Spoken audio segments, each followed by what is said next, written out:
Yung mga face tracking. May ganun na ata yan para mahuli talaga yung mga reactions at movement ng mga player.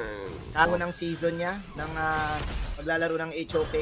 Test pick niya na to together with the Dolia. Then again, there you go. Ulti. Noah. Ay, nako, mukhang unang punto ay napupunta sa post G. Habol at ang dalawa. Mukhang gusto ata sumingit ni Chance. Sustain pa rin Dragon. Buhay! Iwas muna, mukhang hindi ata makaligtas. Dalawa kaagad ang nakuha ng post G. Mukhang dinanay ata ng posibleng objective take doon si Just at pwedeng responde si Chami 1. Mukhang pinigilan kaagad huminga ang Blacklist International doon, pare ko eh. Oo, pare ko eh. Napapanako na ako dito. Ang daming nakuha. Ito, kailangan ma-counter go to. Tingnan natin, Yanji, buhay pa si Pengi! Ay! Ayon pala yun. Ayun na! Ayan na nga, naghilahan na kaagad dito sa Torre, pero ang ganda naman nakuha doon. Si Dragon na ako ng sanggil at ako kaagad ng bawi. Tanggalin nyo na yung lahat ng kabayasan nyo dyan dahil tuto kaagad yung laban. Yun na palang kinailangan. Post G. Blacklist G agad. Chami 1. Counter invade ka. So mukhang nakakuha na magandang pwesto doon. Ang Post G, back to the game. Magandang bawi ka agad ang Blacklist. Kaya palang humingit eh. Kaya nga sinabi mo, unfazed pa rin yung Blacklist International. Right after the Blast Cannon, may ultimate yung Nuwa. Yun pala yung combo doon. Gagawin natin yun. Pwede pala yun. Pag na-stun ng Blast Cannon, easy landing. Straighting to para sa Blacklist International. Pero unfazed pa rin naman sila. Yung mga pokes nila dito, hindi to matama. Yun yung gusto sana nila mangyari. Babanatan nila dito si Piangji. Piangji, kalahati. Okay. Well, it's my board, pinahuling isa. Just mukhang siyang uay. Naku po, siya unang tumumba. Golden Cat secure objective. Damage up, kaya ba ito? Defense Han. Kaso inahabol, Chaz, nawala na rin. Feng G, sinawal man dalawa, mukhang ninakapata. Isa, tinulak. Buti na lang nakuha ng bawi doon si Golden Kite. At ang Blacklist International, napanganib sila doon. Dalawa nawala. Laban sa isa sa Post G. Look at them go. Mukhang hahabol pa ata yung team na to. At pwedeng kunin ng Torres sa mid. Mukhang mag-push ata sa baba. Ipi-pressure lang talaga sa baba, pare, Manjin. Oh my glove.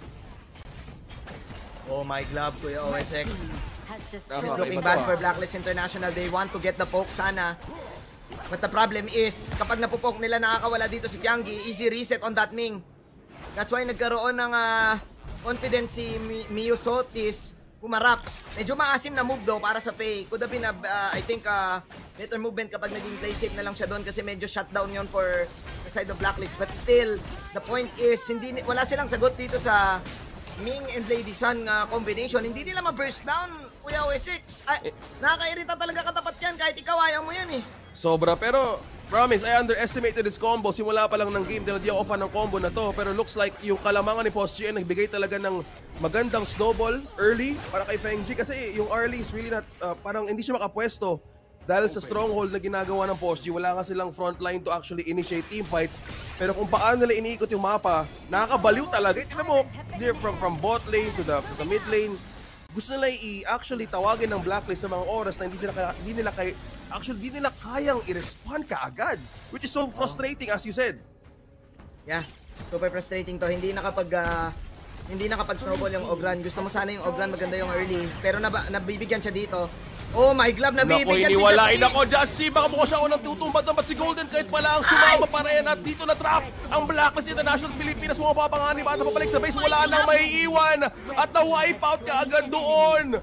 Ang Blacklist International na akala nila ibibigay nila yung objective pero ginawa lang palang bait. Post G, Snow with the double kill. Ito na ba yun? May minutes na nagpo-push. Endable ang game na to. Blacklist International, Post G, unang nakakuha ng punto sa series na to.